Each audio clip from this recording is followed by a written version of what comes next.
امروز میخوایم با هم یه سفر کنیم توی شهرهای مختلف اسپانیا و ببینیم بهترین شهرها برای زندگی کجاست. البته قرار نیست فقط تعریف کنیم، نکات مثبت و منفی هر شهر رو میگیم تا بتونید انتخاب بهتری داشته باشید.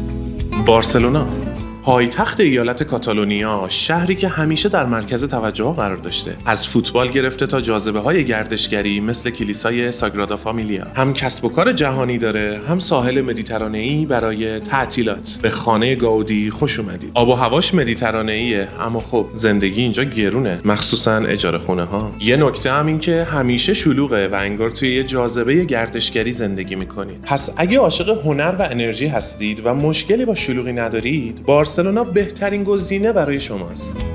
گرانادا، یه شهر کوچیک با مناظر فوق‌العاده کوهستانیه. هزینه زندگی توی این شهر به نسبت بقیه ارزون‌تره و جو دانشجویی داره. اگه هدفتون تحصیله و بودجه‌تون برای زندگی محدوده، مقصد شما گراناداست.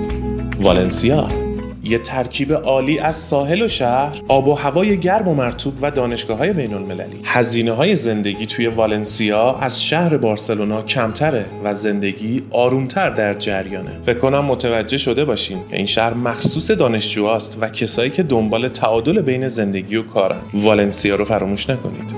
ماربیا، شهری پرطرفدار بین ما ایرانی‌ها. ویلاهای شیک، امکانات فوق‌العاده، آب و هوای عالی و امنیت. مقصد افراد ثروتمند. اگه دنبال زندگی لاکچری و آرامش هستید و بودجه‌تون بالاست، انتخاب شما ماربیاست.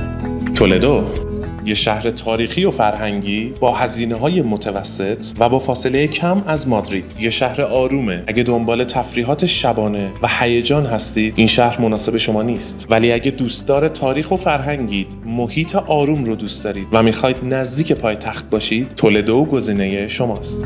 مادرید، پایتخت و مرکز اقتصادی اسپانیا، جایی که فرصت‌های شغلی زیادی هست، مثل کریپتو، بازارهای مالی و املاک. حمل و نقل عمومیش خیلی خوبه و میتونید بدون ماشین راحت زندگی کنید، ولی یکم سردتره. تابستوناش گرمه و خبری از ساحل نیست. اگه اهل زندگی پرهیاهو و پر جنب و جوشید و دنبال کار حرفه‌ای هستید، مادرید انتخاب شماست.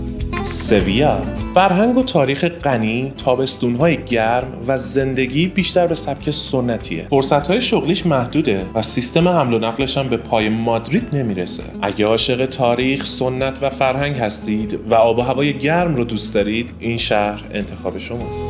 بیلبائو، یه شهر سبز و زیبا، محاصره شده با کوه‌ها و رودخانه‌ها و البته موزه گوگنهایم که نباید از دستش بدی. هواش بارونی و یکم ابریه، پس برای کسایی که آفتاب زیاد دوست ندارن فوق‌العاده است. فقط فرصت‌های شغلی یکم محدودتره. اگه دنبال آرامش در طبیعت و هنر هستید، بیلبائو رو فراموش نکنید. مالاگا، اولین نکته‌ای که به چشم می‌خوره آب و هوای فوق‌العاده این شهره. فرودگاه بین‌المللی داره و توی فناوری و صنعت در حال رشده. مخصوص افرادیه که شرایط دیجیتال نومد رو دارن و برای خانواده‌ها شهر مناسبیه. البته هزینه زندگی توی برخی از مناطقش یه خورده گرونتره. اگر توی حوزه دیجیتال متخصص هستین و به دنبال زندگی توی شهر با امکانات خوبین، مالاگا گزینه شماست. آلیکانته، یه شهر ساحلی و آرومه که جمعیت زیادی نداره. آب و هوا خوبه، هزینه‌های زندگی متوسط رو به پایینه، مناسب بازنشسته هاست. پس اگه میخواید زندگی بی دردسر و آرومی داشته باشید، بلیتتون رو به مقصد آلیکانته رزرو کنید. امیدوارم این ویدیو بهتون کمک کرده باشه. انتخاب شما کدوم شهره؟ توی کامنت ها حتما برامون بنویسید. و البته یادتون نره که ویدیو رو لایک کنید، چنل رو سابسکرایب کنید و زنگوله رو بزنید تا قبل از همه از ویدیوهای بعدیمون مطلع بشید. به امید دیدار.